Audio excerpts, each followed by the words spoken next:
Good morning. We have such a wonderful turnout today. I want to thank everyone for coming to our very first, our inaugural Northeast Region DBE Stakeholder meeting. So we're really excited about this. And so first of all, just we want to, hoping that you got the agenda was sent to the attendees, also copy over there. And so we're just going to kind of introductions first of all.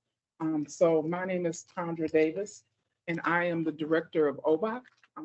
The DBE program is housed under my directorship, and so we are, certainly with this stakeholder group, really trying to work with our primes, work with the industry leaders, and coordinate and connect the DBEs. We really are looking forward to a great project participation. So we thank you all for being here today. And with that, I'm going to introduce my co-facilitator. Well, I'll let him introduce himself, Chad. And actually, we'll just follow around the line if everyone can introduce themselves so that we can, kind of get to know you and get a feel of who's here today. And we'll have a sign-in sheet, correct? We do have a sign-in sheet, and we also have name tags. So if you all could govern yourselves accordingly. Thank you, Tondra. I'm David Hubbard. I'm the Business Relationship Manager for the Wisconsin Department of Transportation. I work out of the Secretary's office. I know Secretary Thompson is very excited about this initiative in the region here, and we look forward to a productive project. So thank you.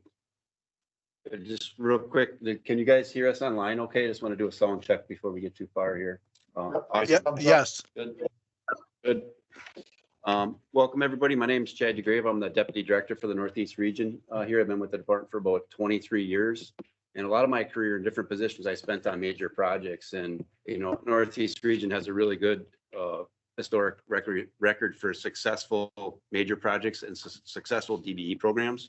And our goal here is to continue that success. And the team's really excited for the project and for this effort. And really it comes down to everybody. Again, appreciate all the participation, but as we're in these meetings too, actively engaging, actively participating, that's what makes the success. So really looking forward to that effort and I appreciate everybody coming today. Hi, Matt Grove, Wisconsin Transportation Builders Association. Thanks for the invite. Glad you guys set this up.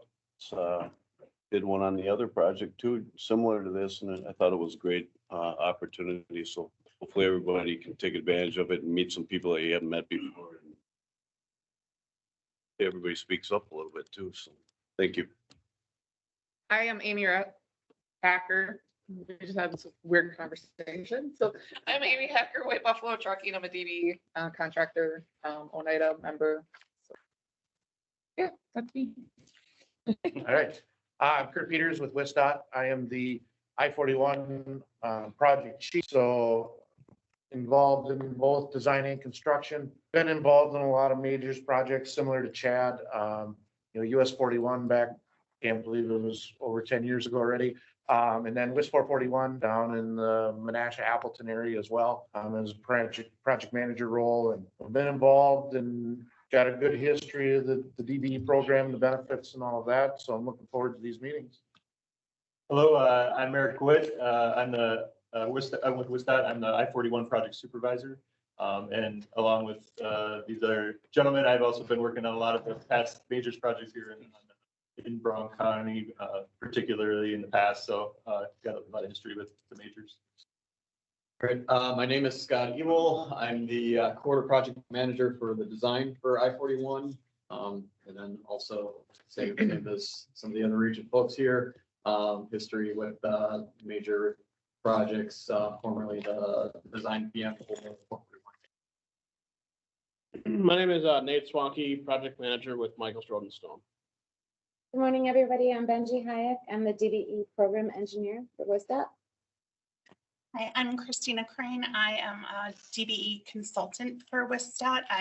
My original where I worked for M Squared Engineering, but I do a lot with WisDOT in the DBE program and to help support. I'm Laura Fenley. I'm with OES, but we also do work with the DBE program, and I do monitoring of mentor protege pairs. Good morning, Marguerite. I, better known as Maggie for some, and I am the labor development specialist for WisDOT. I'm Dr. Sabrina Robbins with representing the National Association of Minority Contractors, the Wisconsin chapter. Right. We know- Yes, I do need coffee. Yeah. We missed you, Tim, so we'll go to you and then we'll do our. Good morning, everybody. Tim McMurtry, Executive Director, Infrastructure Business Development for the National Association of Minority Contractors, Wisconsin, or NAMAC, Wisconsin for short. A little bit of a word salad. I'm glad to be here. Looking forward to working with all of you. All right, thank you. Start on this end. please. I'm Brian, yeah, I'm the Northeast region. I'm a liaison. I'm excited that.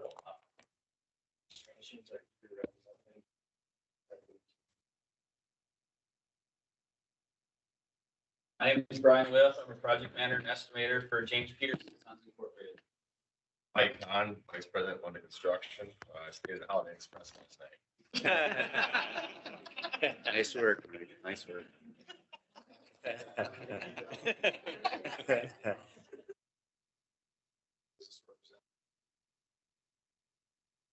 Hey, good morning, everybody. I'm Ted Winnie with Northeast Wisconsin Building Construction Trade Council.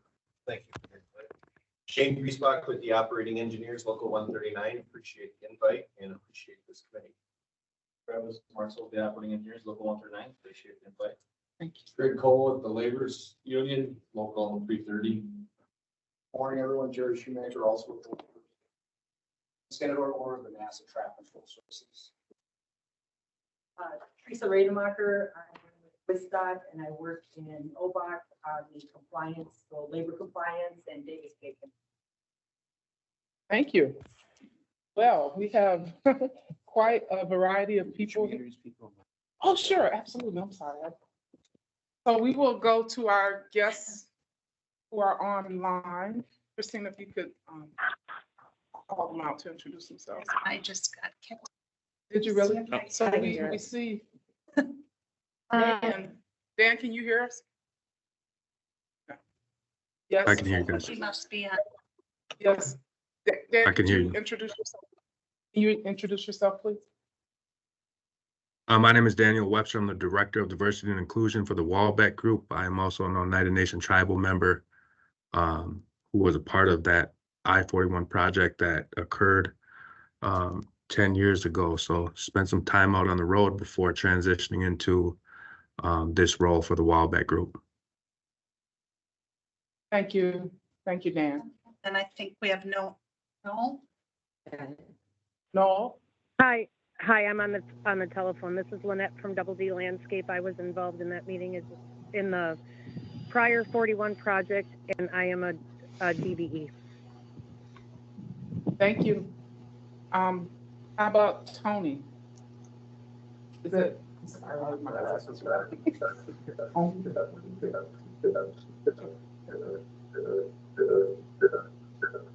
Sorry, I was on mute. Tony Penterman, Mayor, City of Kaukauna. Thank you. Thank you.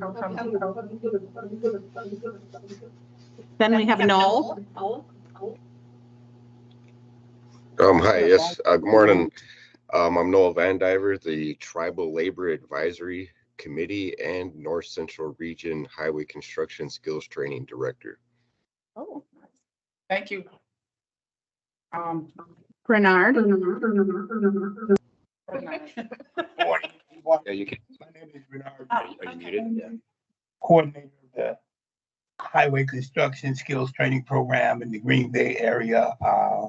I was around back in the day during the 41 time. Look forward to getting back together and getting some good work done. Thank you, Bernard. And we have Jeff Flint. Hello, everyone. I'm Jeff Flint. I'm the Deputy Executive for Brown County. Thank you. And Julie. Hi, I'm Julie Sigmund. I am Village Trustee in the Village of Wrightstown. All right, thank you, Julie. And Kyle. Morning, Kyle Pedersen, project manager with Hoffman Construction Company. All right, thanks for joining us, Kyle. And Randy Crump. Randy? Sorry to get off of mute. Hi, I'm Randy Crump, 29-year-old private sector diversity and inclusion consultant operating out of Milwaukee, but we've done work across the state, including Lambeau Field. We do DBE consulting and assistance with OBOC, and happy to be here. Thank you, Randy. I have a question. Are you 29 years old or is your business 29 years old? Don't I wish I was 29 years old? No, I've been an entrepreneur over 35 years. I think I knew this, but I just. All right, who's next? But I appreciate the confusion. Travis Coonan, administrator for the Village of Wrightstown. All right, thank you, Travis. We kind of wanted to go over what the purpose is of this group. You all should have received, I think it was attached to the meeting request, and it kind of talks about what our mission, goals, and objectives, and also the task. And I think what I was saying earlier was that we do have a similar group in the Southeast region that has been in place for several years. I believe people find it very informational and helpful. We're able to, on the spot, talk about the projects that are going on. Obviously, I believe it started when there was a major project, the zoo interchange and other things, and now it's kind of evolved as some of those things closed down, and we're just talking about the current things that are going on. So hopefully, we have this I-41 here. And what we typically do in those meetings is that we talk about the new projects and things that have developed and share. And also it allows OBOC, the DBE program, to share, what's going on, like what our team it is for in terms of our goals and, how labor is doing in terms of diversity. So, we're able to share all those numbers, any new things happening in OBOC, any updates, any, ideas. I believe like we had a presentation on, some environmental things or electric vehicle, things of interest to the group. And so we hope to use this in the same form. But formally, what our mission is, we want to improve coordination, communication, and planning of the WisDOT programs and the I-41 project within the affected communities, so that we can contribute to the overall strategy of a sustainable and successful future of the DBE program in the Northeast region. So we are excited to do that, and we think by targeting the different regions and focusing on them, that will help. And as Chad said, Northeast region has a history of success, so we want to continue that, right?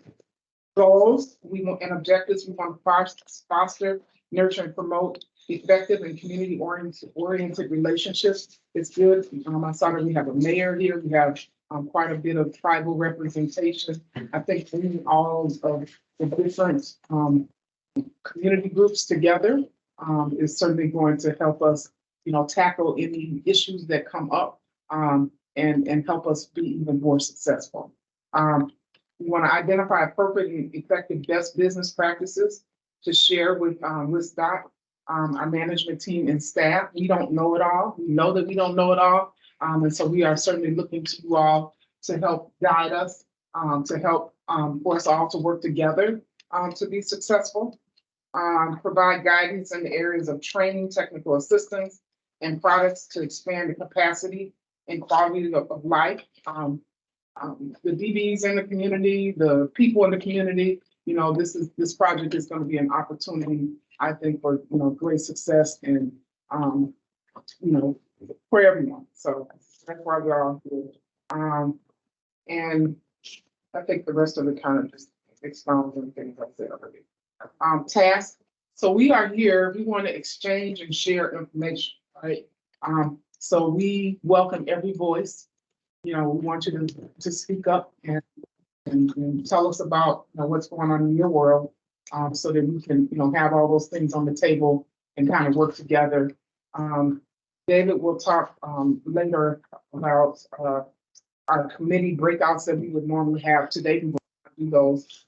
We don't have leaders for them yet. We don't know what they are, so we don't want to put you in a room with a lot of dead air, like, oh, what are we supposed to do? So yeah, so we're not going to do that today, but that is certainly going to be an opportunity for us to even focus more, like if you're more interested on the business side of, the I-41 project and things that are going on in the Northeast region, or if you're more interested on the labor side, you can go to either of those subcommittees. So the secretary, as David spoke of, he's very excited about this stakeholder group, and I believe we received an invitation to join from his office. So that's pretty special. I didn't get one. I was just told to. So you all, you're very special, and it's very, very important to him. So so just know that you will be meeting here, and we certainly will be sharing information back. So he has a breadth of knowledge of what's going on and what the challenges are and what the successes are as well. So so that's it. I think I don't know if anyone else wants to add anything. Chad, did you want to add anything? Chad, you probably no, not okay. So that's kind of why we're here, right? We're really here to make this project successful, right? For everyone. And so that said, we're going to go ahead and move on in our agenda. And I will turn it over to David. Okay, thank you, Tandra. Item number 2 on the agenda is an overview of the project. Is Scott here to do that? Yep. Okay, thank you. So I'll turn it over to you. For those online, we tried to hook up 2 mics in the room, so just put in the chat if you're having problems hearing, but we should be able to hear okay now with the two microphones. All right, and I'm going to share my screen for the agenda or for the presentation. All right, can everyone attending virtually see that as well? Yes. All right, good. So this will be just a pretty brief overview of the project. I think if you have any questions, we can do a few questions at the end of this. I think before I get too far into this, I also do want to acknowledge that, just some of the members of the team are here in person, certainly on the leadership side with Chad and Kurt and Eric. But on the day-to-day, if you're interacting with the project, you may see some other folks as well. We've broken the design of the project into 5 separate segments. So there's 2 or 3 additional project managers across the corridor, Kyle Trimmel, Tim Verhagen, and Brian Lurst. Brian Lurst is also going to be the construction project manager for the project. So these are some other staff that you may see involved with the project. So what are we doing on I-41? We're expanding 23 miles of mainline pavement from 4 lanes to 6 lanes, basically from Appleton to the pier, or Highway 96 up to just south of County Highway F, basically the limits of the old I-41 project that's completed. We're going to be constructing auxiliary lanes between most of the closely spaced interchanges that are along the project. We'll also have a little bit more robust collector distributor system around our system interchange between that system interchange with 441 and the Ballard Road interchange, similar to what you see up here in the Highway 29 area. We're also going to be reconstructing or doing work at most of the interchanges along the project. The 3 southern interchanges and the Appleton Grand Chute area, these are a little more urbanized area. These are going to be reconstructed to diverging diamond interchanges. We'll also be reconstructing that system interchange with I-41 and Highway 441, going to kind of a higher speed flyover ramp type of configuration there. We've got 3 interchanges, it's central in the project in the Little Chute Kaukauna area, where we're making improvements, but not totally reconstructing and reconfiguring what's out there today. At Highway N, it's a little bit more of a pavement replacement, but will remain a signalized, more traditional signalized interchange. at Highway 55. This interchange was recently reconstructed to roundabouts. We'll keep those roundabouts in place, make a couple spot improvements, as well as reconstructing the bridge of 41 over Highway 55. And then at County J, roundabouts there today, roundabouts after. We're going to increase the size of the roundabouts just to be able to handle a little more oversized, overweight type freight that crosses through that corridor, as well as raising the pavement grade in the area. We'll also be reconstructing the Highway S and Highway U interchanges, both currently stop control. These will become roundabout interchanges. And we'll be constructing a brand new interchange near South Bridge Road up in De Pere that connects into the broader Southern Bridge Connector corridor that Brown County has been working on the last several years. A number of the overpasses will also be built or reconstructed as part of the work here. A lot of these bridges over the top of 41 were originally built back in the 60s. Most of them have piers on the shoulders that are basically in the way of us expanding the number of lanes beneath them. So we'll be reconstructing most of those bridges, and not all of them, but most of those bridges over the top of 41 today. We'll also be doing some other improvements as part of the overall project. We'll be replacing the pavement or resurfacing the park and rides that exist along the corridor at County E, County N, and County S. We'll be constructing a new salt shed in Outagamie County, similar to other projects along 41 down in Winnebago County and Brown County. The additional expansion of lanes is just additional needs for salt and treatment during the winter months. So we'll be constructing a new salt shed as part of that. We'll also be constructing a combined safety and weight enforcement facility and new Northeast Region State Post facility where the existing weight enforcement facility is just south of the County U interchange. Here's a little bit more information on that. As I mentioned, this will be a kind of a combined facility at the weight enforcement facility now, combining both that weight enforcement and that state patrol post functions. This will be a 2-story facility. We'll also have a very large communication tower as part of this. I do want to point out, talk about construction on the roadway in a few slides and the schedule. But this is also slated to be starting in 2024 as well. This work here is being broken into 2 major pieces, one for the facility itself, and then another one for the kind of the paving area around the facility. A lot of coordination has gone into this with Bureau of Highway Maintenance, State Patrol, and our Division of Business Management.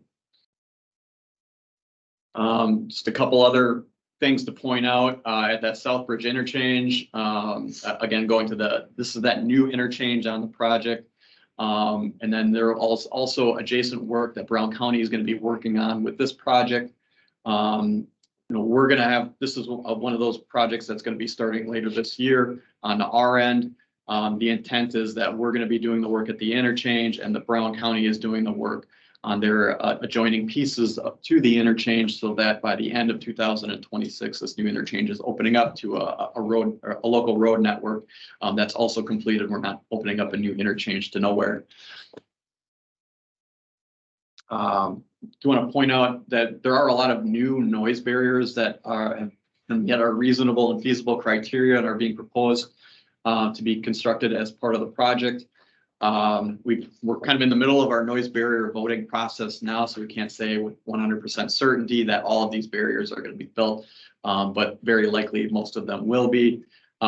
Noise just generally on this corridor, especially with it being an urban area on the southern end, and a lot of newer subdivisions across the entire corridor.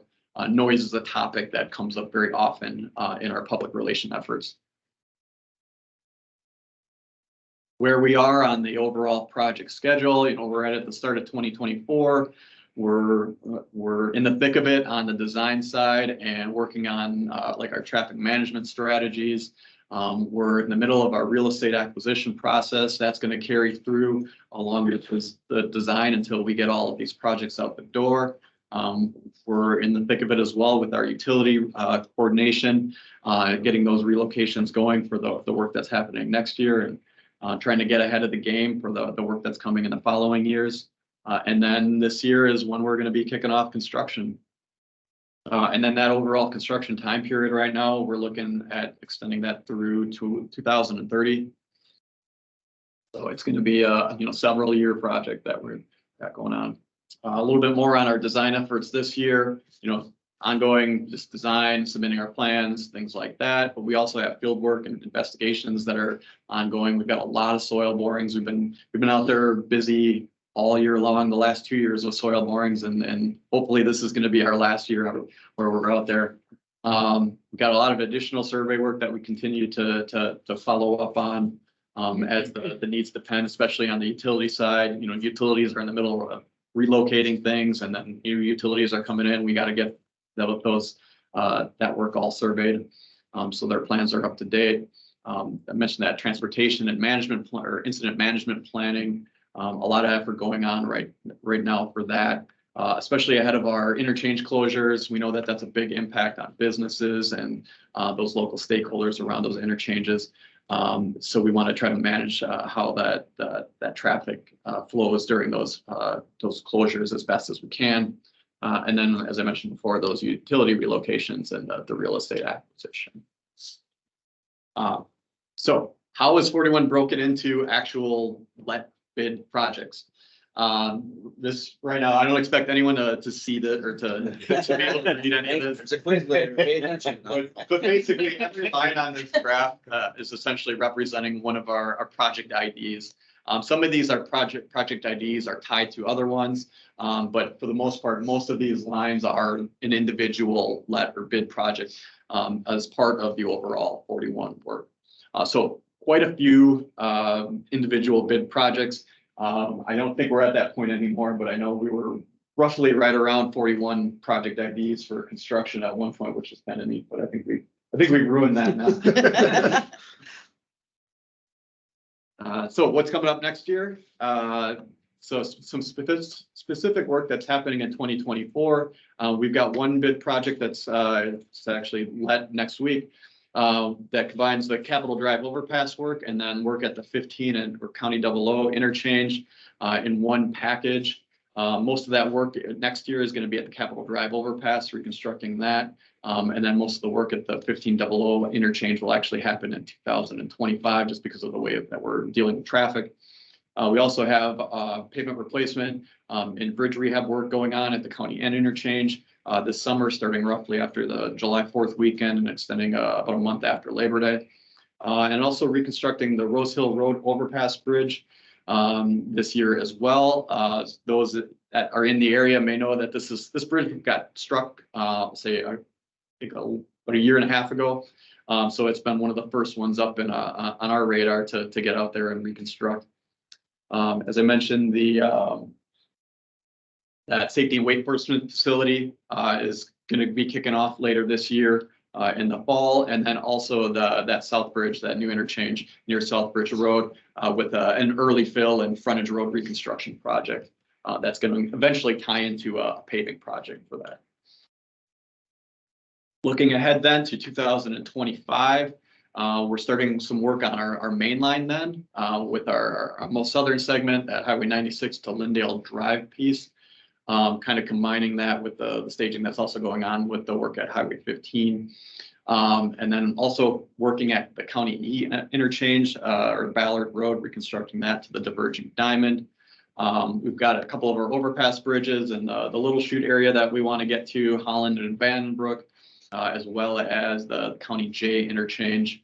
And then our other piece of mainline work that we have planned for the around the County U interchange area, roughly from County Highway J or County Highway J up to roughly Miners Way.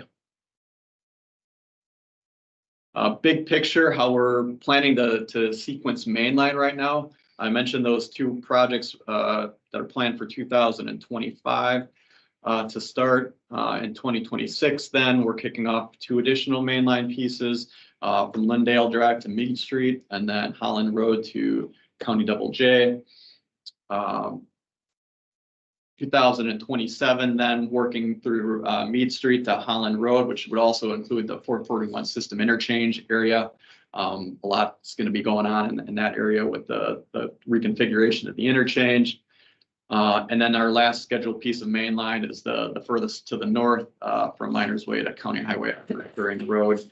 Interchanges are kind of interspersed through here, as part of all of this work. Do want to point out, most of these mainline projects are going to be at least 2-year projects. Typically we've got a traffic switch. We're working on one half of the road for one season, and we've got to flip the traffic to the other side so we can work on the other half of the road the next season. Also want to point out, as part of the overall construction work, we do or will have a project field office, 3600 Commerce Court in Appleton. It's right off the Ballard Road interchange. So it's a great location for being close to a lot of the work that's happening on the project. The intent is that this field office is going to be up and running later this spring. I think unofficially in March, officially probably more April, May timeframe. And then once that's available, it's going to be a resource that certainly on the department side, but also on the contractor side that's there. You need a place for meetings, things like that. It's a good local resource for things like that. And then I'll, hit up make a push for visiting our website. If you haven't been able to visit the website yet, a lot of good information there. Very clean look at the website. This is a more specialized website for the project, not necessarily following our normal DOT project websites. A little cleaner interface. A lot of great information out there for you. And that's all I had. So thank you, everyone. Yeah. Yeah, quick question regarding the building construction and then the separate contract for the approaches and the road work. Are those going to be, is the building going to go first? The building is first. And they're done and out, and then No, there will be coordination requirements, coordination and overlap for the weight enforcement facility between the building and the paving.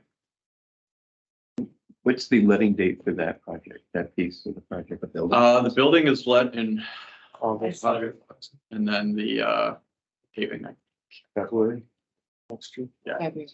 February? Did you say February for the building? No, August for the building. August for the building. That'd be great. Not that bad. So you got a feeling on the largest project on mainline right now? Do you guys have that honed in yet, or it doesn't have to be exact? What's the largest contract? Or you're talking size of contract? Yeah, $1. It's a good question. Range, Yeah. range of anything, just ballpark. Right now, the largest one is we're anticipating just under 150 million. Now, a lot of these are, anybody here knows the state budget is only locked in for 2 years, so everything through 2025 is pretty solid. From there on out, it is dependent on the state budget. The state has, because this project was enumerated through the state budget process, the state has committed the funds to it. It's just a matter of the funding per year may change some in the out years. So even some of these timelines that Scott explained, there may be flexibility, there may be changes needed to meet state budget requirements and things like that. So, and part of that is that's part of the reason why there's so many individual project ideas, because we try to recognize that up front and provide some flexibility. If we need to take a piece out and do it separately from something else, we have that flexibility to do so. You said like 41 IDs, but right now we have 23 lets. So, there's a lot of IDs, but it doesn't mean there's 41 lets, 7 lets. right. And similar to that, right now, we're proposing to tie certain projects together. We have them split into different IDs, so we have that flexibility. So, to either make them bigger, make them smaller, and keep things moving forward, depending on the funding that we're allocated. So, Keywords flexibility. So, yep. in the past, we've got, this isn't our first major project. In the past, we've got to ask mostly can you move stuff up? And to me, we hear that's an opportunity. You've got to be prepared to take those opportunities on. So that's why we have to have the flexibility. And the team's been doing a great job. We haven't even started construction yet. We've already advanced the South Bridge Early Fill project. Yep. Originally, we had planned that for a July let for a fiscal 25 project. Funding was available.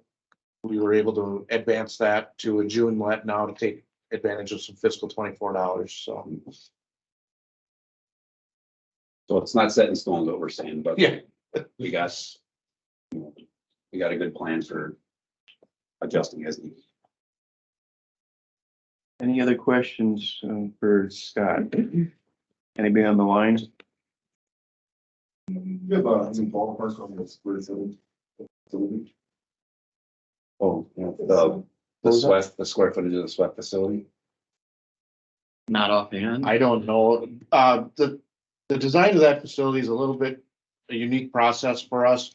The design is actually being handled by Bureau of Highway Maintenance because it is a weight enforcement and state patrol facility. So we're administering the construction of it through the 41 major, but the design is actually being done by a different bureau. So we do have a lot of coordination meetings. But with that, we're not as into the details as on that facility as what we are in some of the roadway projects. Again. Yeah, there's a question. Did you have an estimated cost perhaps on the building? Yeah.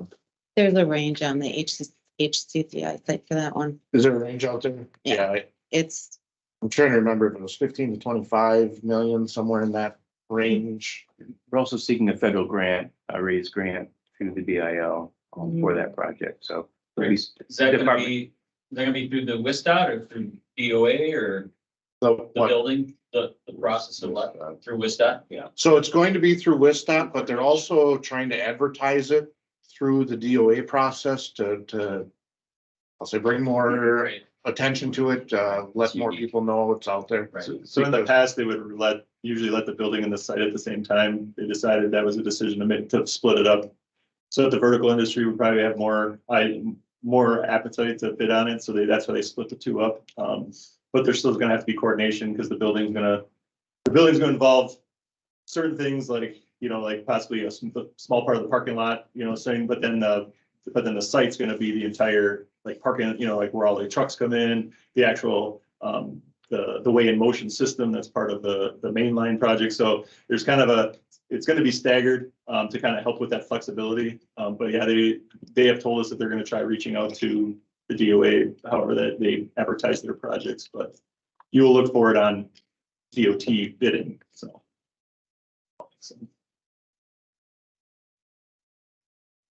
I have a question. It's kind of really a weird question on the trucking part. I kind of gave a really generic introduction. So with White Buffalo Trucking, we did have trucks on the I-41 mega project and the 441 mega project, as well as projects down in Madison. And it seems like whenever you guys take away a facility like the current state trooper facility, we have an influx of trucks being pulled over on those job sites because it seems like they have nothing better to do at that time because they have nowhere to sit. So during this project, how are we going to look at that? I mean, down in Madison, they literally had one truck pulled over 3 times in less than an hour, the same truck. And so it's just kind of one of those where this is going to be something that holds up the project a little bit too. Obviously, the trucks aren't going to be running overweight, and you don't want, like trucks that could cause accidents, take out bridges, whatnot. But at the same time, if you are having trucks sitting on the side of the road for 20 minutes at a time, waiting to be re-inspected, how is that going to affect things? And how do we get around, or how do we work with that? You'll probably have to talk to State Patrol on that. I mean, they run that facility.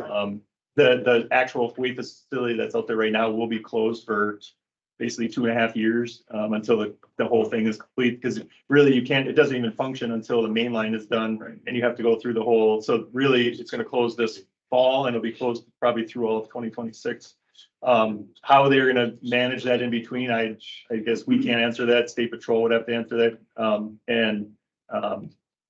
We can certainly try to find somebody try to find somebody that can answer that question for you, but we don't manage that. So I'm guessing they're going to do some sort of mobile type of operation, but during construction, that's harder to do because there's no way to pull anybody over. They'd have to take you off at an interchange or something. So Right. how they do that, I'm not familiar with that. Pulling you over and actually have portable, small portable scales or than check. They tickets or- do, well, they do basically inspections on the trucks. Just for brakes and all that. Yeah, you know, they'll do their DOT inspections or whatever on the trucks, and like say, when you pull over the same truck within an hour, it's kind of redundant, like say, and this was down in Edgerton, so they were in like a 10-mile loop that this truck is just kind of sitting there, you know, so the kind of holds back the project. Not that you don't want police presence, because obviously on those projects, when you have people who aren't supposed to be in that area are driving through or going to do it regardless, it holds up the construction process as well, because the trucks are trying to maneuver around, you know, passerbyers that don't pay attention to the road signs that have been up for 3 years that say there's construction coming, and then are following the dump trucks into dead lanes and whatnot. So I mean, it's not that we don't want police presence, but how do you keep it from? Just don't pull us over. We can set. Leave us alone. Yeah. It's a hot topic, you know, so for as far as labor compliance in trucking, we have gotten, you know, complaints of, you know, trucks being, overloaded, and, you know, how the trucks that are out there safe and that. So it's gonna be a balance, right? Where, the state patrol may have, you know, a presence because there is that concern for the safety.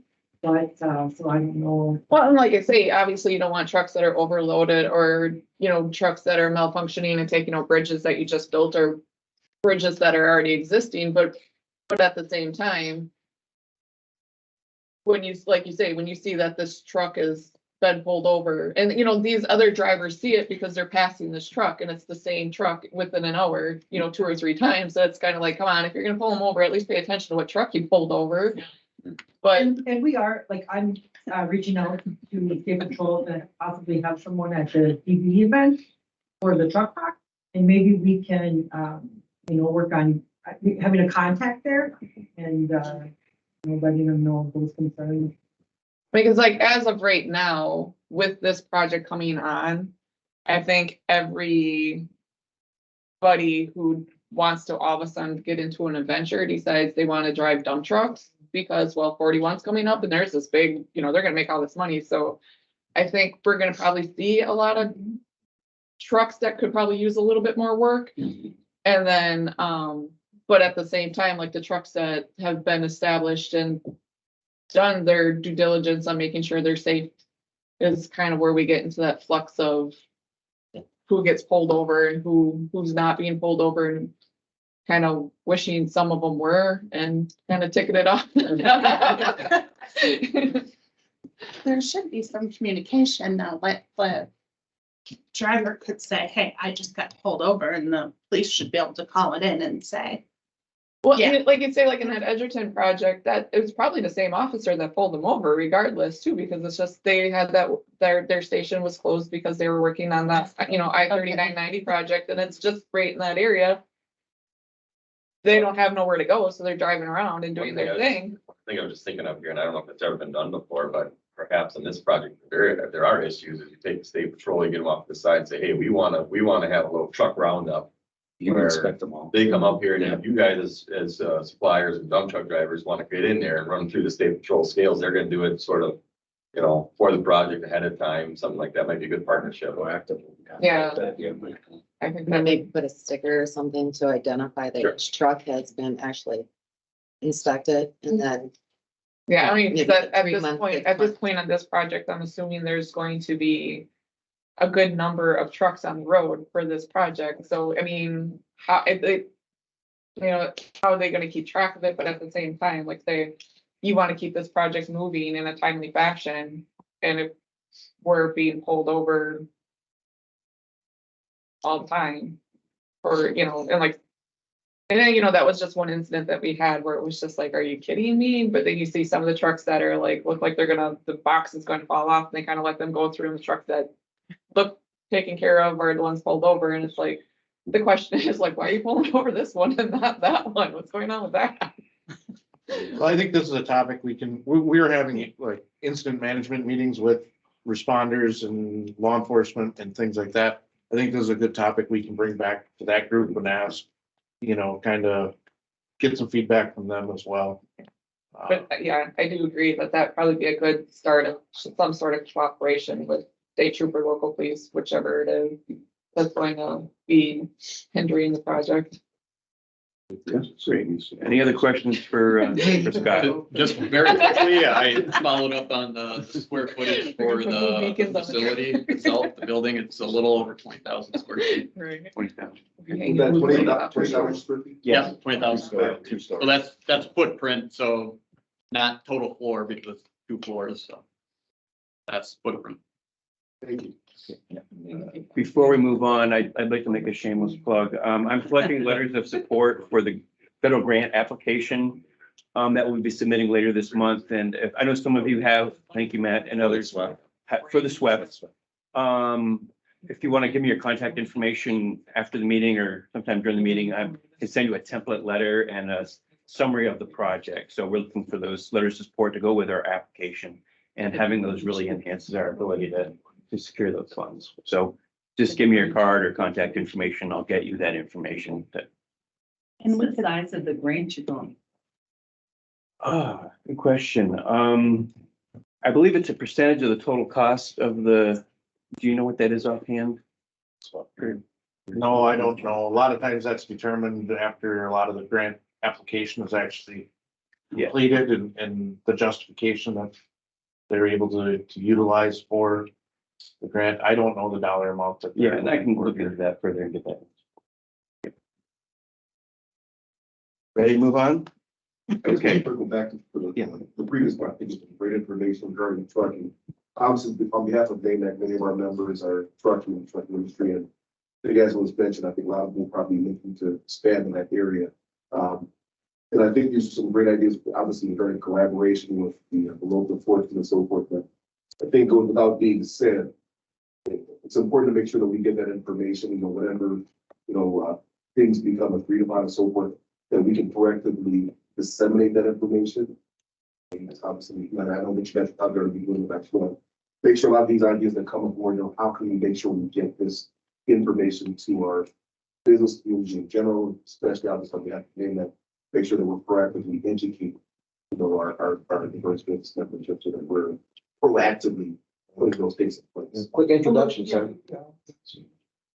What happened? Yeah. You spoke up. President of NAMAC, Association of Minority Contractors, Wisconsin chapter. NAMAC is a national organization with the actually the largest and oldest diverse business owned chamber representing diverse businesses, construction industry, and officer.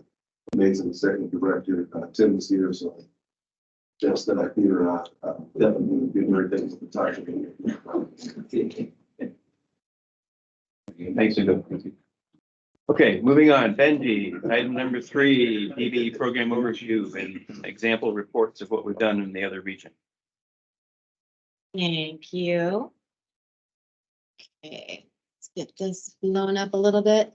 So, what we do for our other DBE stakeholder committees is at our meetings, we present where we're at on specific projects on the DBE participation, and we break it out by ethnicity, the type of work that's being done, the DBE goal that was set, the goal that's being achieved.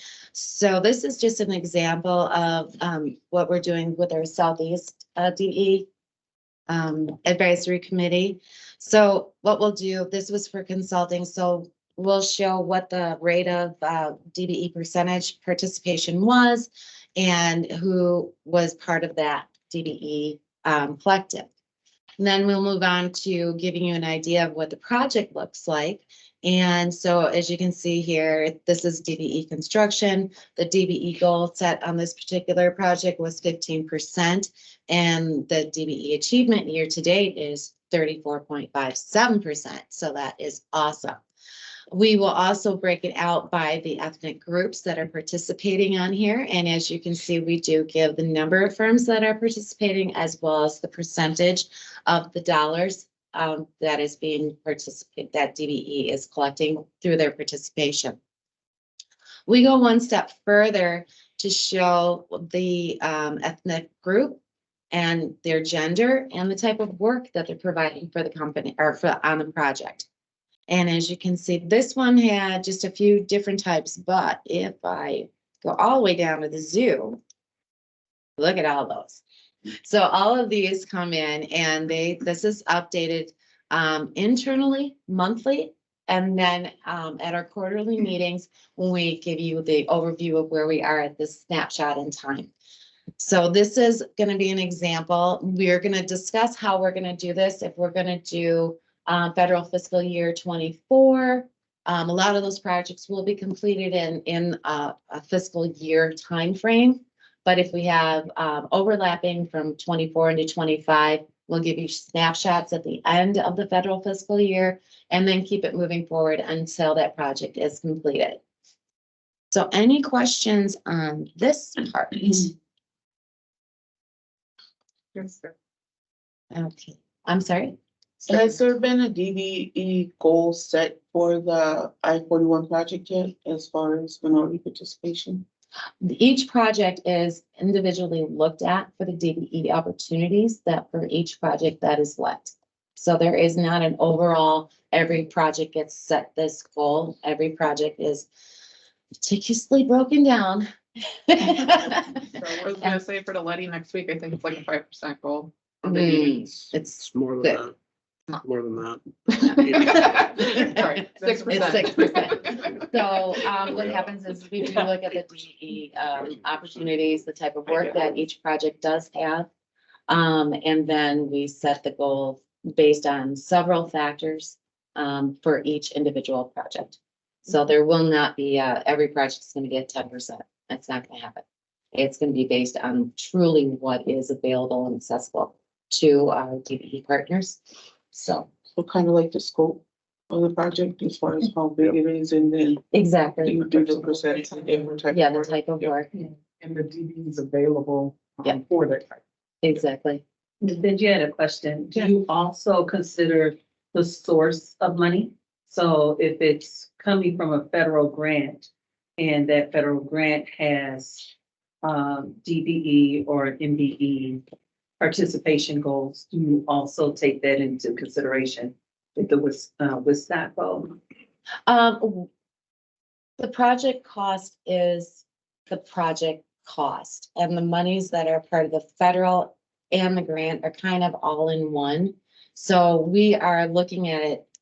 We have a couple of these projects that potentially have grants here in the Northeast, and we have another one coming up in a different region. So we're going to be looking at that, and that's a really good question, but we will only set one goal on the project. We will not set federally funded versus a federal grant.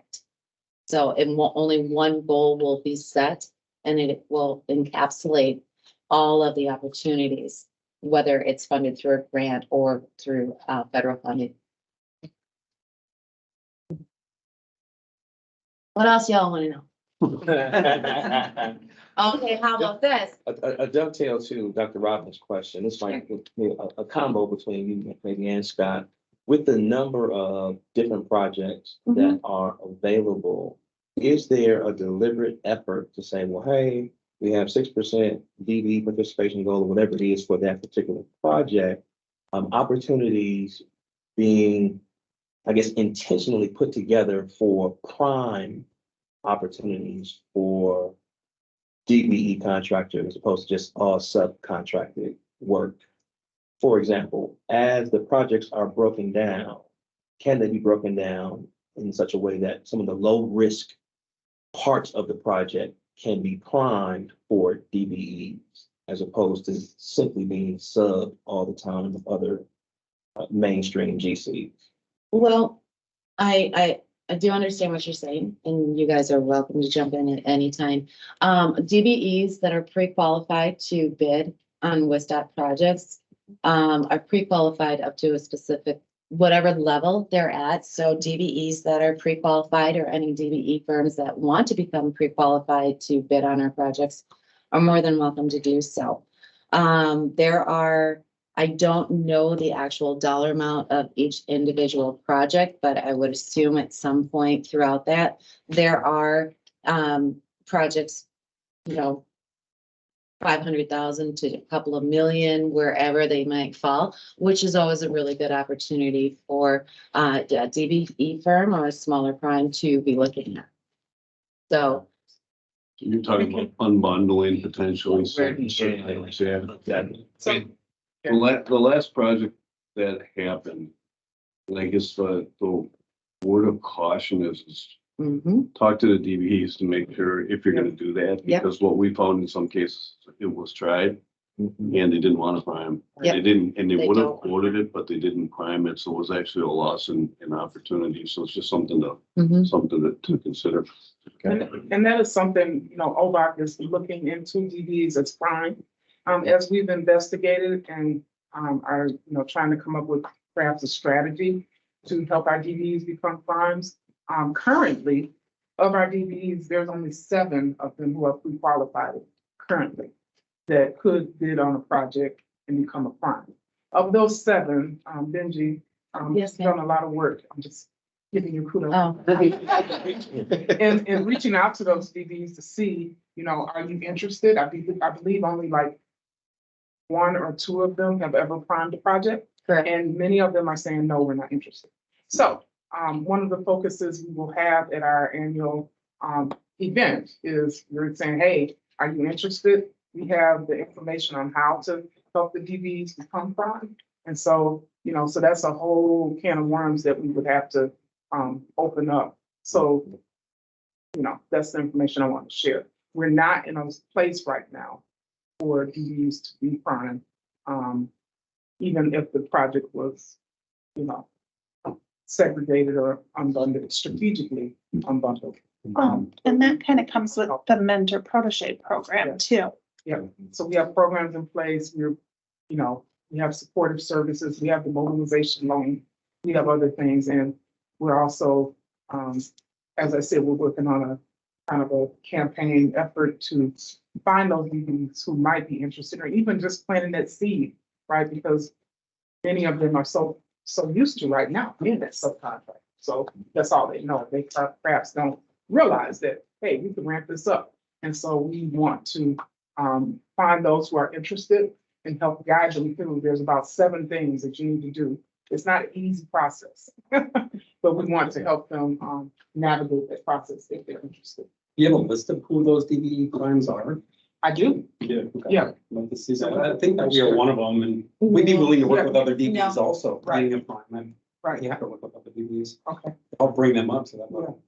Matt, Yeah. these are not consultants. These are. But I mean, yeah. Yeah, so for the survey part that you guys are total estimate, that would be a consideration. But for priming, you guys aren't, you're on the roster, right? But you're not on pre-qual. So we could both go through the process. Yeah. Together. I'll talk to you more about that. All right, so. And I think one of the key words is strategic. Don't put that word in, like, mentioned. You don't put the word strategic in there. You're right, Chris, you know, so how do we be strategic about it? I think we all agree if we continue to do things that we've always done, which we mentioned 7, you know, until we look at strategic, how can we expand?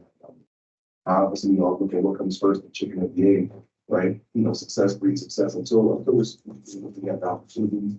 Further work earlier, which I'm very happy about, flexibility. I wrote that down, underlined it 2 or 3 times. Looking at obviously what opportunities out there.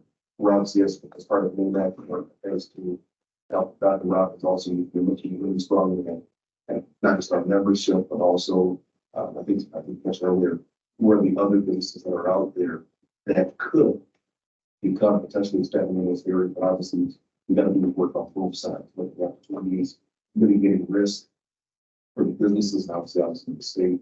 But I think the key word is what going is how do we be strategic about it? I think how do we work together to mitigate those some of those risks and expand the opportunities and participation from our business.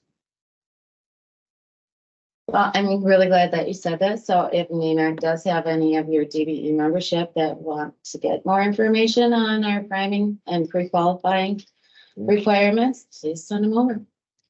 Okay. Thank you. Yeah, that's always been an open invitation. So you guys too, by the way.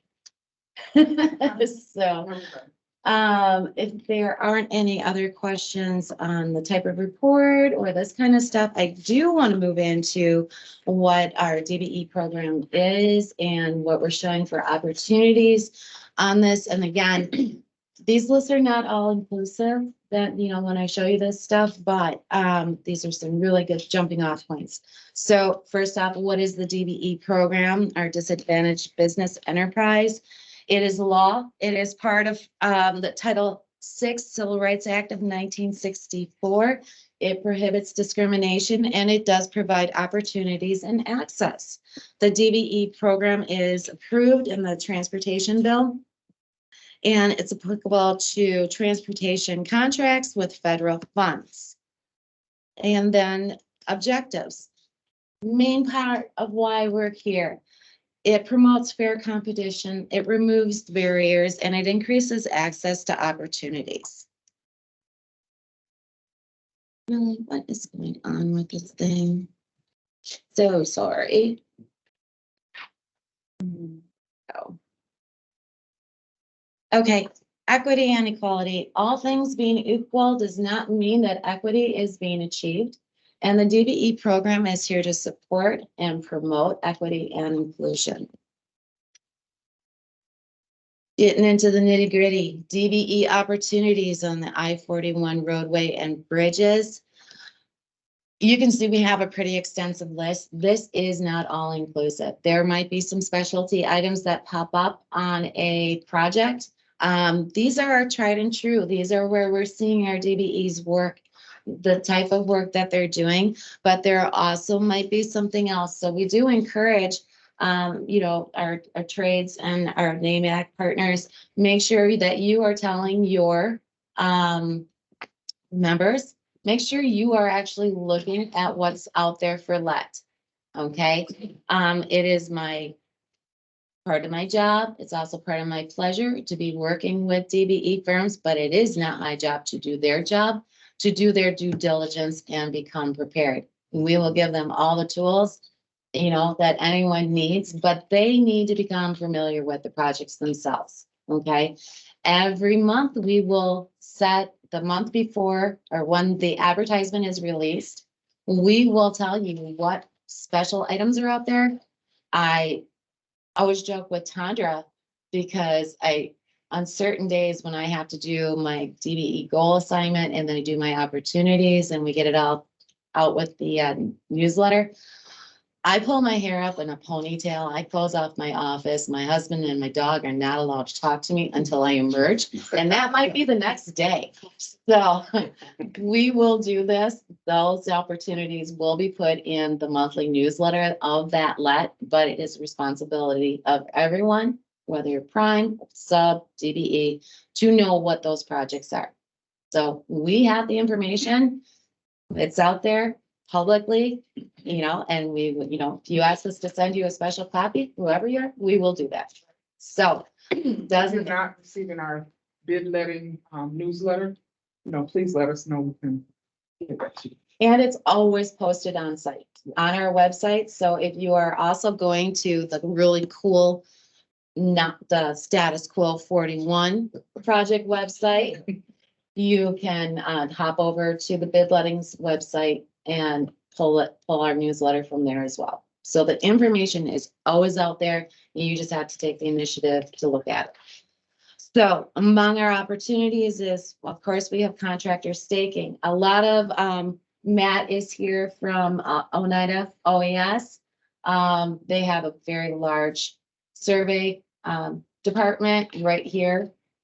And they are DBE. So just because it says consultant after their name doesn't mean that they do not perform these services, and their NAICS code allow for them to provide that service for DBE credit. We have Adam here for traffic control from ANASA, and another area person who does traffic control. So you've got a lot of area people, White Buffalo, Amy and her crew, all these different opportunities that fit this list. And again, you got to check each project because each project might have something a little different. And I will put it on the list, but I'm not gonna put it on the major list. So the next one is SWEF for our friends from over here and our friends from over here. The SWEF building has everything in that building envelope. Roofing, electrical, drywall, foundations and floors, trucking, there will be trucking. Painting, plumbing and sewer, HVAC, landscaping, materials, suppliers, and manufacturers. So for both this, whether it is mainline or if it is the SWEF building, please keep in mind, a lot of your DBE suppliers and manufacturers will play a big role on helping this project keep moving forward. So keep in mind, DBE suppliers and manufacturers. The DBE program and resources, to locate DBE firms by work type and NAICS codes and location, please visit our new UCP DBE directory. And there's also an interactive map so you can see who is actually DBE working in the area, or you can see if it's coming from another region, how close they would be if you want to contact them. DBE certified firms are eligible for professional support services at no cost to the firm. WisDOT provides information on loan mobilization services.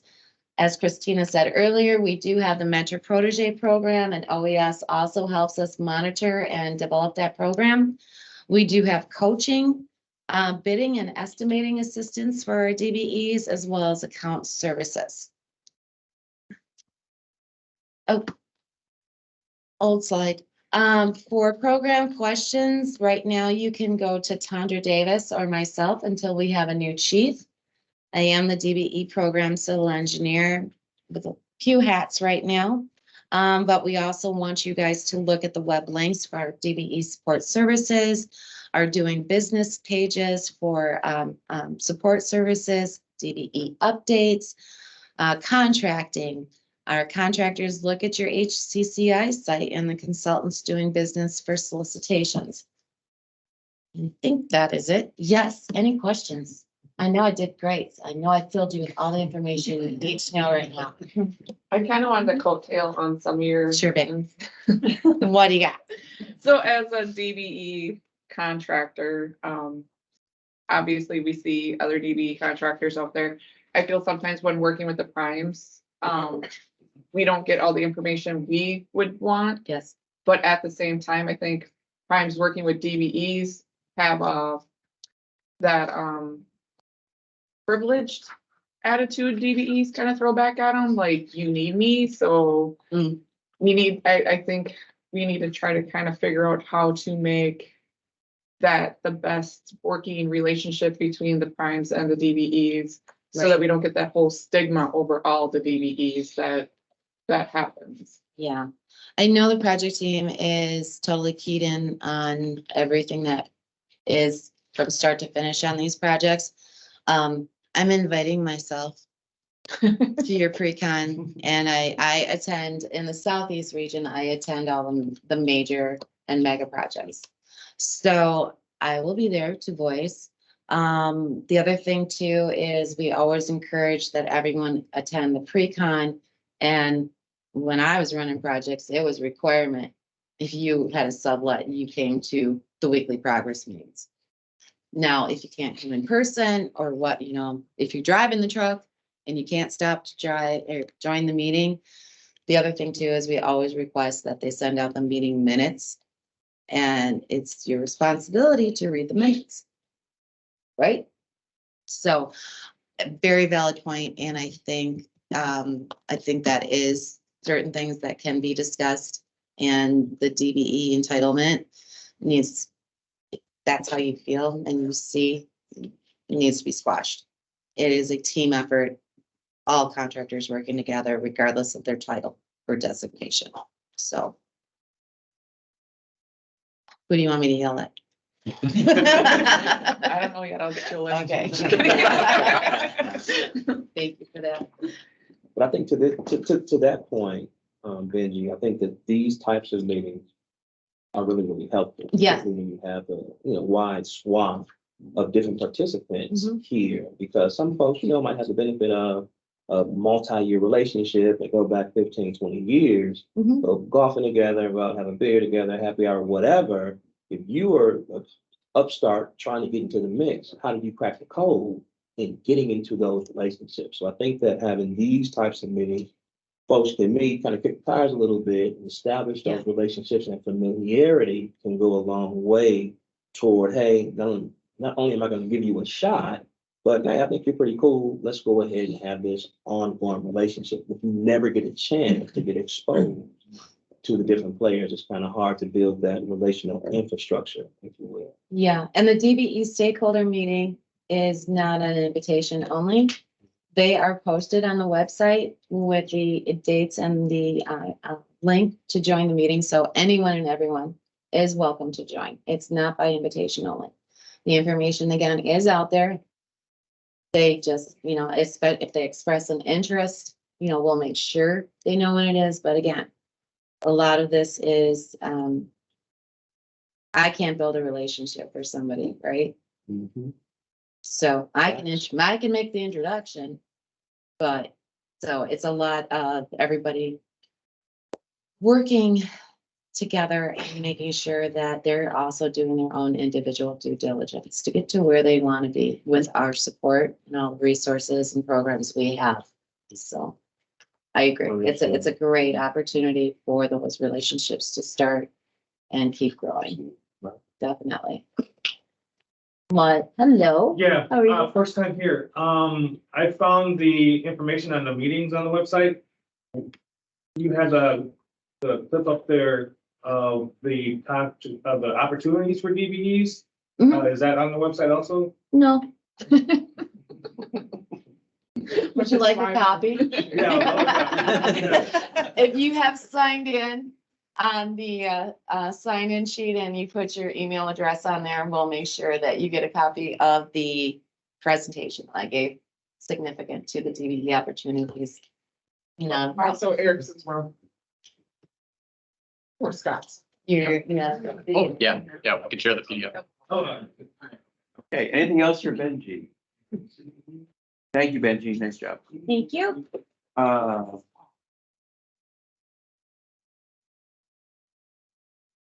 I'm gonna turn over to Maggie. I'm gonna turn it over to you for agenda item number 4, labor utilization. You're gonna provide some examples of what we do in the Southeast region. Great, thank you. Real quick, while she's getting ready, if anybody needs a body break, it's right out this door here and the bathrooms are straight back here, so feel free to.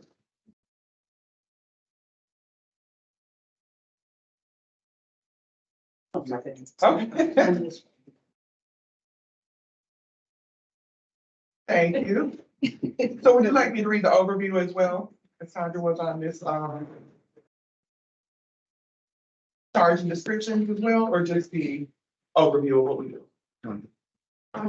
Just an overview and maybe explain the reports that you typically get.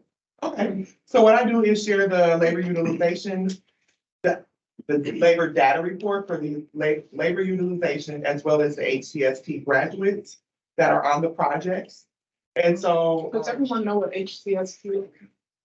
Oh, my apologies. The Highway Construction Skills Training, which we do have, a few of our providers are online. Noel Van Driver, he has the Northeast region. Who else was on? Renard is one of the providers with WRTP Big Step, and he is in the Green Bay in this area in the Northeast region as well. And Service Corporation, Maggie. Say it again, Renard. Forward Service Corporation. Forward Service Corporation. My apologies. We do have. That was our other provider, WRTP. They're not online with us today, to my knowledge, and they're located in Racine and Milwaukee. My apologies. Forward Service has Green Bay and Madison. And so those are the trainers of the HCST Highway Construction Skills Training Program that prepares individuals for working in the road construction industry. So what I'll do is at the meetings, I'll share the basically labor data totals, the demographic breakdowns, how many graduates we have, how many workers are on the project in total, how many minority workers, and So the information is gonna be coming from payrolls that are submitted on the project. That's how we're gonna get the labor data.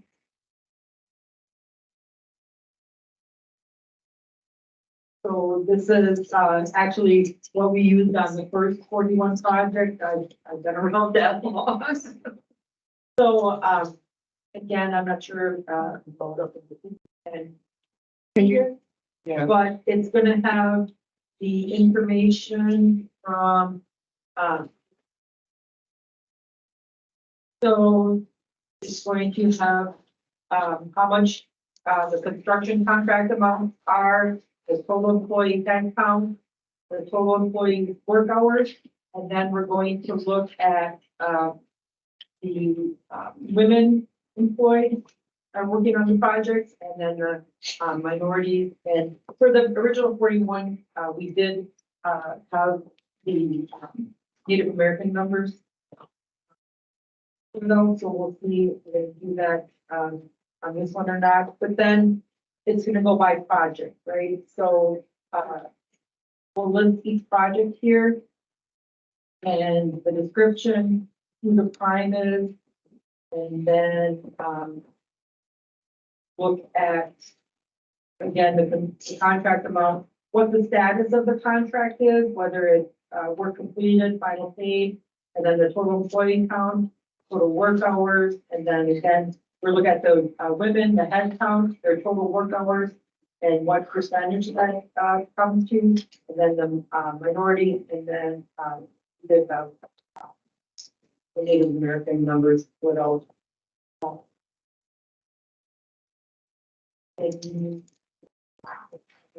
There, so there are minority construction goals through the U.S. Department of Labor. For Allegheny County, it's 0.9%.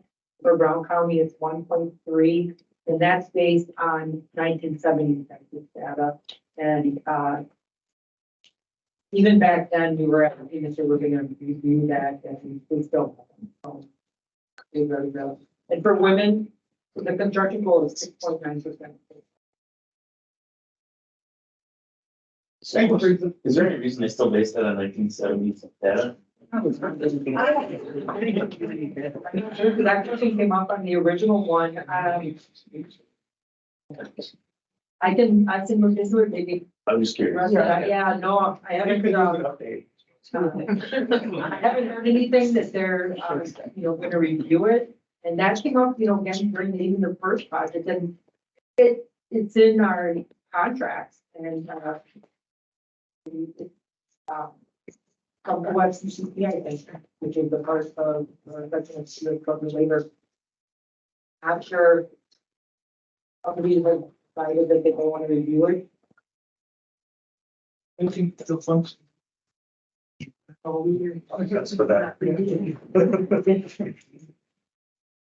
Thank you, Teresa. So basically, I will share the data utilization information for each project, and I'll also do a comparison based on the previous time frame and the percentages and numbers from that frame. Excuse me, Maggie. Excuse me, Maggie. Hey, it's Bernard. Teresa and Maggie, I got a quick question. As far as the HCST program goes, is there any early indicators on when we can find out the primes on those contracts, the early contracts, who they are? Or is there a place that we can look? Yes, first thing Monday, I just completed a HCCI guide to the primes, how to find the primes for the project. Okay. I'll be sending that out to all providers on Monday. Thank you so much. Thank you so much. You're welcome. Any other questions? Great. Oh, nope, we have one here. When you stated you'll be sending out that information to, who are you sending that to? So I made the guide specifically for our HCST, the Highway Construction Skills Provider, so that they can get in direct contact with the primes for each project. But I can send it out to whoever would like it. Could you just send it to Christina? I will, yeah. Yeah. Okay, So make sure everyone. if I could, how would I request to get that information also? So I'll send it to Christina and she'll send it to everyone whose email we have. Yeah. Okay, thank you. You're welcome. Thank you. Thank you, Maggie. You're welcome. Appreciate it. Next on the agenda, we have a discussion of the two subcommittee breakout sessions that we would normally have at this time, but Sandra and I are just going to talk about, I'll talk about the business section of the business committee, and Sandra will talk about the labor committee. It is outlined on your handout here. But there will be two, as I mentioned, there's two committees, business development and labor development. The business development committee, essentially a subcommittee that consists of stakeholders such as contractors, contracting organizations, elected officials, maybe state and local, the federal government, so federal highway perhaps, and folks at WisDOT. Our charge is to analyze potential for maximum DBE participation on this project. And also advise the Secretary's Office on policies and processes to create opportunities for DBEs on this particular project in the region. Looks like there's also a technical subcommittee. I'll let you worry about it. Yeah, I don't think it's been active. Yeah, I don't believe we have one active in the Southeast region, so I'll just let that go. We can talk about if we want to do that or not. But just to give you a flavor for what we've talked about in the Southeast region most recently. For example, Tim at NAMAC talked about summit meetings they have with the region office and how helpful that is. Joe Davis at CBG has talked about DBE's access to capital. Those are things we want to focus on for that region for this coming year. In light of, for example, the Blotnick Bridge project, it's now a design build project. We don't do a lot of those in Wisconsin. We have a couple pilot projects, but perhaps some education on how DBE can be involved in that type of contracting. So those are a couple of examples we talked about at our last meeting in the business breakout session. It's really up to this group and how we would want to proceed. We would need a chairperson for the business group and the labor group, and we can talk about that. But maybe I'll turn it over to you and just you can talk about labor, and then we can have a general discussion about how we want to proceed with these. Sure, absolutely.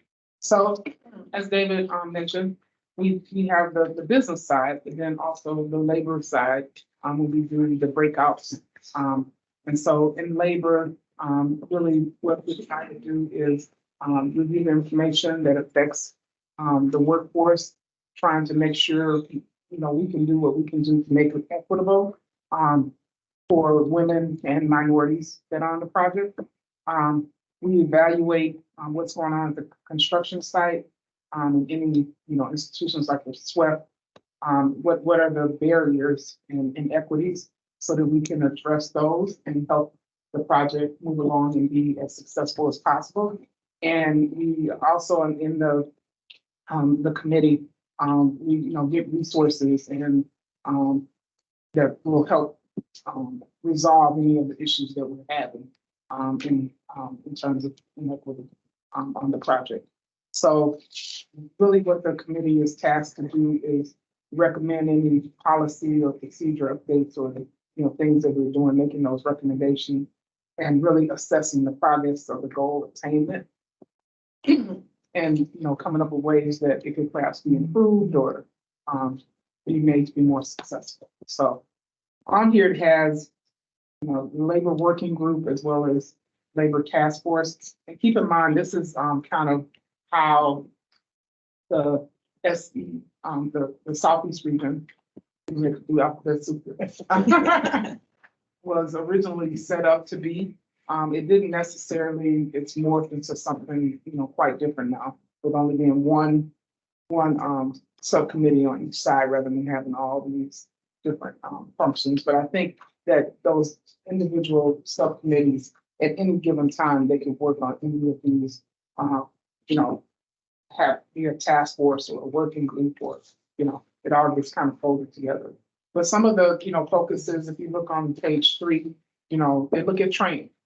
They are making sure that they're monitoring the policies best practices and examples that they've seen on the project and in the industry, so that we utilize on in the Northeast region. And then making sure we have, as I said before, even the resources that are necessary, funding, staffing, how can we go about, you mentioned the HCST training, how can we get more people in that training so we can build a pipeline to have, a more diverse workforce on the project. Outreach to our contractors. Thank you, Maggie, for developing that, the guide for the prime contractors that, could be helpful to someone to be able to know who the primes are, so that, we can continue to be successful. So, as David mentioned, what we really want to do, and should I fold into the next step? Sure. So these are the committees. He mentioned some of the topics that have been discussed in business, and really it's up to the group to decide what we want to talk about, right? We will give, at each meeting, we will give you the data on what's going on, the opportunities that are out there. And so based upon, what in your world and the data that we've given you and any other resources you bring in, what can we talk about? What can we address that will help the project continue to move on, help the project continue to be successful? We're claiming success up front, right? We're all here for a reason. We want it to be successful. So that is what's done in those different subcommittee breakouts. So what we need to do now, I think, is we need to figure out who would like to lead these. You of course would have a WisDOT staff member as a kind of a co-leader, but we don't want to just step out front and do our whole thing, right? We have you out here for a reason. We want to hear from you, and we want to allow you the opportunity to lead and help guide us to make sure that this project is successful. So on the business side, we need a person to step up, and then also we need one for labor. I don't know if you want to add anything, David. No, that's, thank you. Just a quick question for clarity, Tom. Sure. So the existing DBE subcommittees and the meetings that are held on a regular interval through the Zoom function or Microsoft Teams, this, once it's formed, will be a separate DBE group that also has a regular interval meeting? Yes, so maybe talk about that a bit. So Southeast region, they currently meet every quarter. And I've kind of identified, what they do. And I guess we're hoping we get feedback from the group here. Do we want to similarly meet every quarter? And go through a similar type of agenda. And perhaps what is a good day for everyone. I recognize, this is kind of the only time we can get everybody on a Friday, but summer's coming. I don't think we might not get as much participation as we would like on a Friday. Well, I don't know if you do it early enough on a Friday, we cut out early to head up north. Oh, exactly. You can drive halfway here and stop off, right? And that's the other thing. I mean, we're offering this, it's kind of a hybrid, right? We're all here, and it's also, you can be online. So I think we may continue in that fashion if that works for everyone. I'd like to see it continue. Right. NAMEC participates in the Southeast and find great value in that. In learning this region itself, I think it would be extremely helpful to have the letting, to have an opportunity to do things in region. Okay. Yeah, has something too. Yes, ma'am. The only thing is not on the Friday before the week of the letting. Yes. So we gotta somehow get on the backside is typically the best. Week after, or 2 weeks after the letting. Okay. So Friday mornings, does anyone have because, truth be told, any day of the week, any of us could have a conflict. But I just want to make sure people will be committed to coming on the Friday. Right, so yeah, so maybe Friday mornings, continuing to offer the hybrid option, does that work for everyone? Yes, that would be preferable. Okay, And then Don, do you need leads for both committees, but Yes. then also do you want feedback after the meeting, like who wants to be involved in what committee yes, yes. as well? So we just get back to you via email there for that? Okay. Right, we will have, and I don't think we properly identified Christina, she's the one who's sending out information to you and scheduling meetings. She's a super, super important person at the table, but amongst, just like all of you are, but yeah. You all need to know your spirit. So, I had a question. Can you tell us what the responsibilities of the chair of the subcommittee? Sure. So the responsibilities of the chair, and David, you can chime in, because he is a chair of one of them, is really to facilitate discussion around the topics that the group has identified. And, you know, I guess at the first meeting, you probably got to identify topics so they would facilitate that discussion, but really to kind of lead the discussion. The chair would also have the responsibility. So we don't just come to this meeting and, you know, it's all like, you know, well, we had some pickups here, but we certainly met in advance, an advisory team and a planning team. So we would ask for the chair to commit to like a half an hour meeting, maybe the week, a couple of weeks prior, so that we can plan and make sure that everything is ready to go. And so that would be the requirement. Meet with us to plan for half an hour in advance of the meeting, and then at the meeting, facilitating discussion and maybe even kind of reporting back.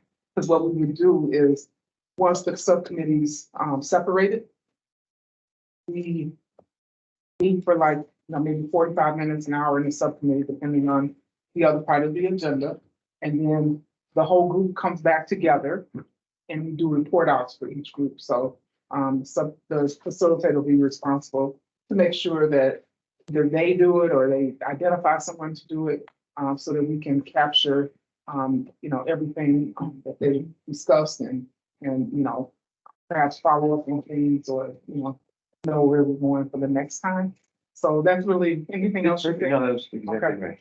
So, yeah, so that's, you know, so yes, definitely. I represent the Oneida Nation Indian Preference, and with that office, we have two different areas.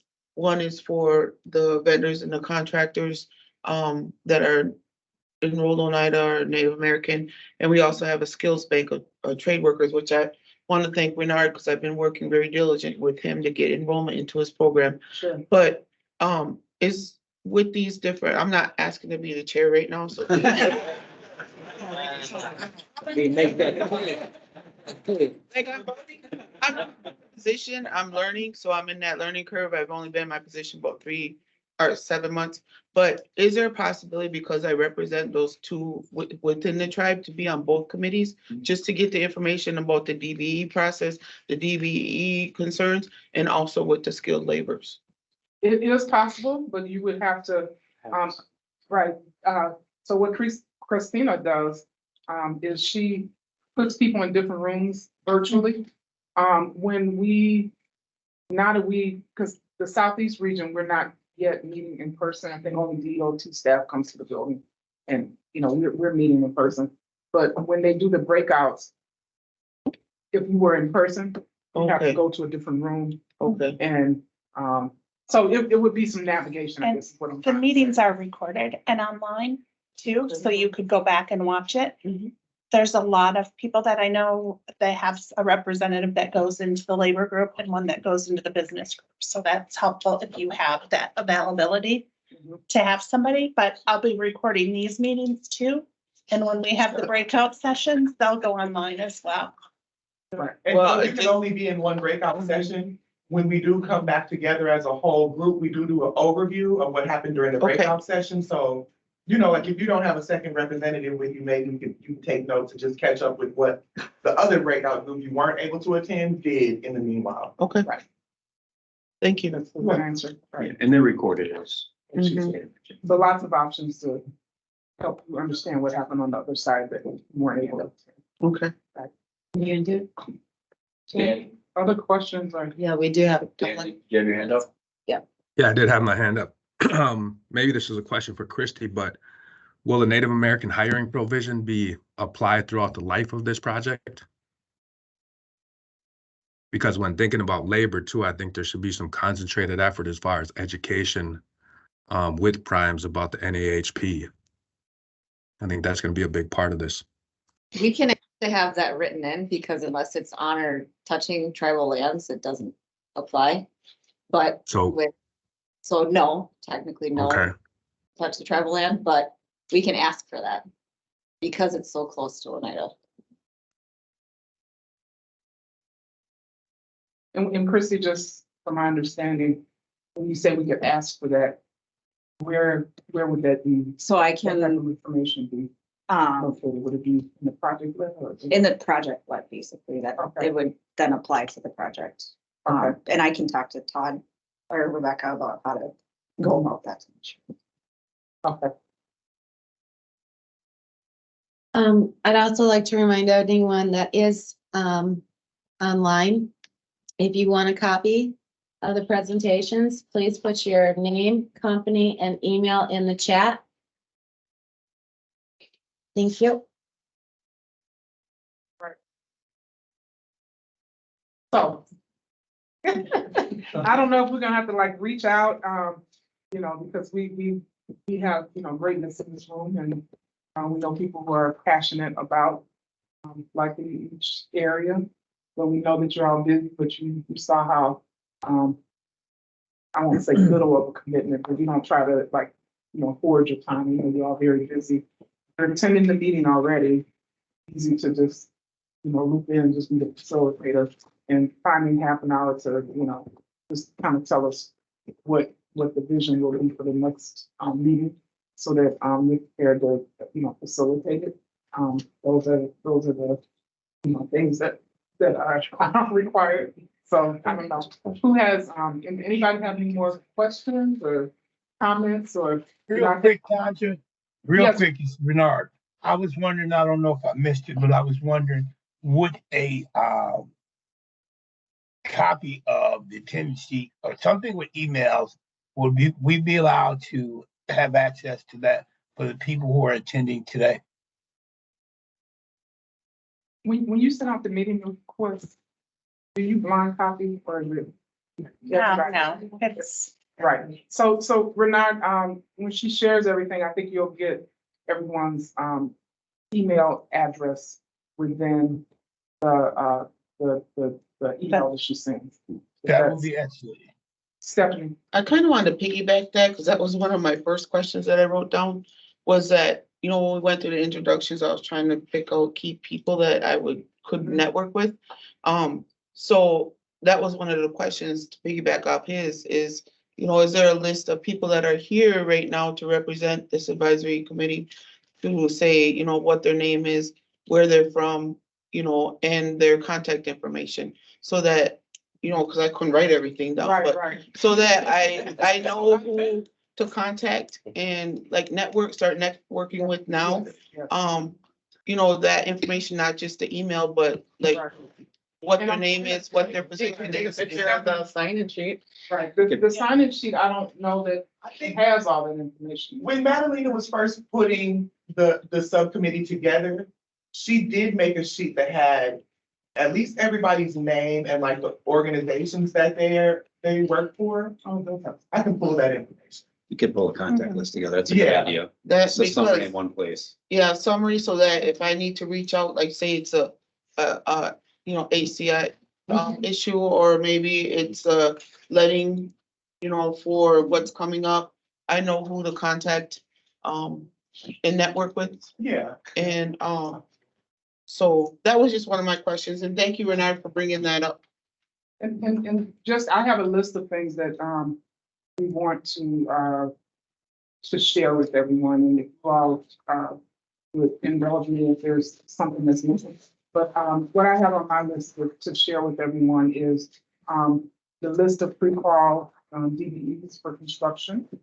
The slides that were presented today by, Scott and Benji. The I-41 website link.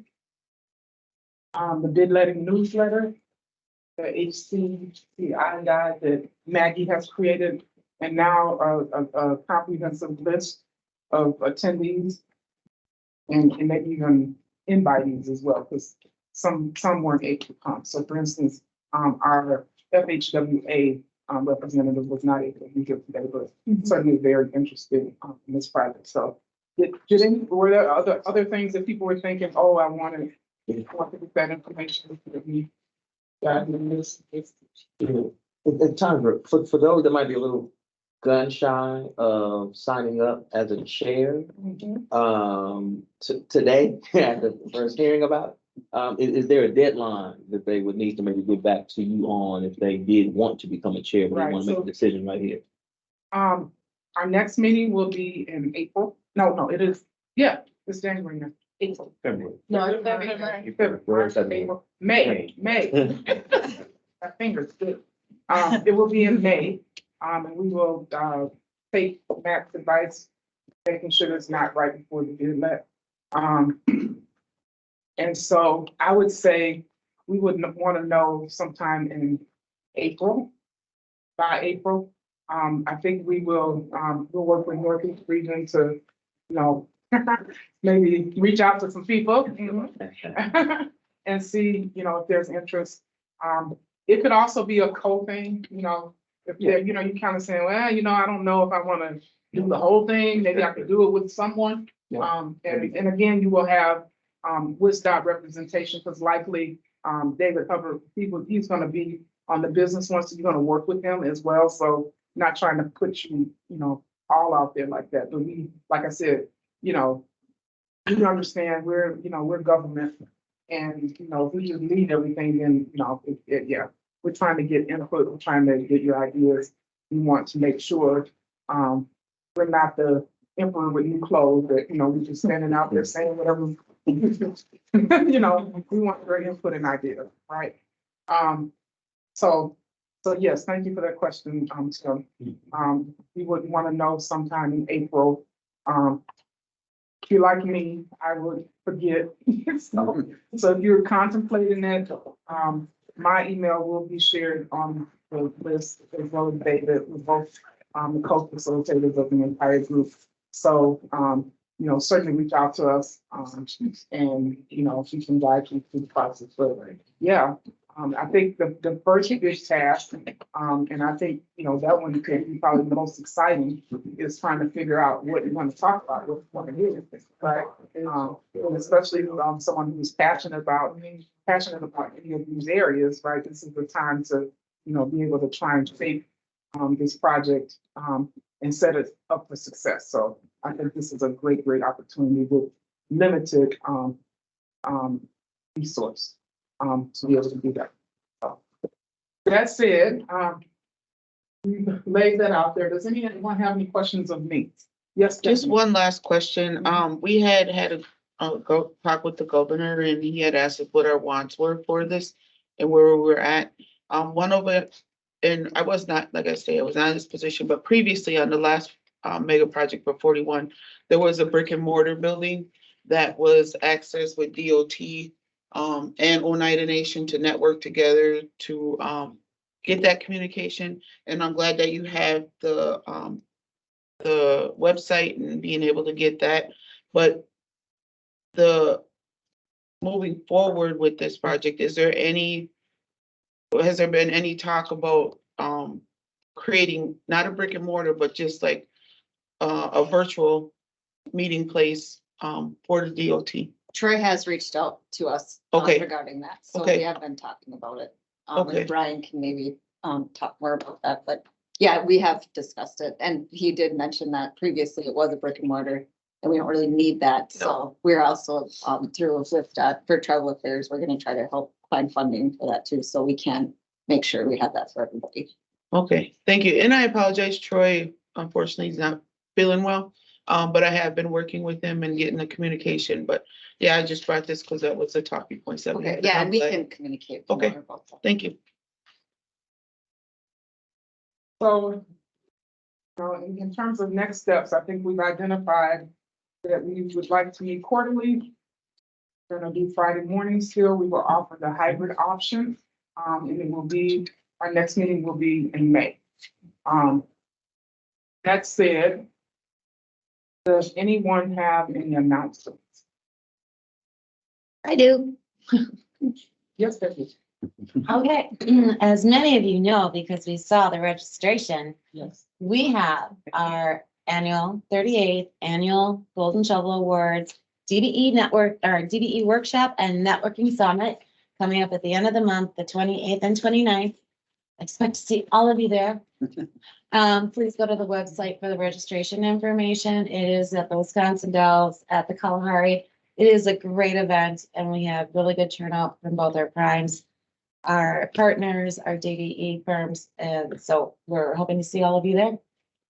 Just to piggyback on that, at that we will have a breakout session where primes can, or DBEs can network with different primes and with WisDOT representatives. And I know from experience, that's a great opportunity if you're a DBE and can help you get some more DOT work. So if you're interested, that doesn't sell you. There's also 5 opportunities for professional development. And we have some really, really robust workshops, one of which NAMAC is leading, DBE contracting, real talk. We have one on trucking, Greg Marcus, working on that truck talk live. We also have, look, I'm not gonna remember them all, but we have HBST actual graduates, if you're interested in labor. So quite a few, so we recommend a great program. And I kind of piggyback off of you, Tandra, with the whole Joe Davis talking about funding, getting new DBEs or people funded. That would be a great place to do. As a DBE, we always tell DBEs that we run into that summit, and it's to be very far few in between. They don't find the quality or that it's necessary for them, but I think it is. So that might help with NAMAC on getting your DBEs out there and getting their feet wet to meet other people. Okay, that's it. Yes. I'm gonna throw in there too. Along with our HCST programs, we do offer CDL training too, just FYI for anybody that needs to get that information out there. So travel fairs can do CDL. Excellent. CDL license. All right. Real quick. I was sitting there thinking, this is Bernard again. I was sitting there thinking, and I know he's probably get upset with me. I think Daniel Webster would be a great chair for the Labor Advisory Committee. So Daniel actually started out as an HCST graduate back in 2010. He worked very extensively on the 41 corridor at Mega Rentals there in traffic control. He leveled up with his education and started with Northeast Asphalt in 2018, I believe, as the HR resource manager before becoming the diversity, equity, and inclusion director at the Wallback Group. I think Dan brings just so much experience, practical life experience to the gang. We're sold. We're sold. We will reach out to Dan. We're not gonna volunteer him. See, I think I saw a smile on his face. That might be promising. He doesn't smile. Yes. So it is now 12:01. When Renard started, it was 11:59. Renard. We're gonna be on time. So that said, you all drive safely, travel safely, and thank you all for coming today. Thanks, everybody.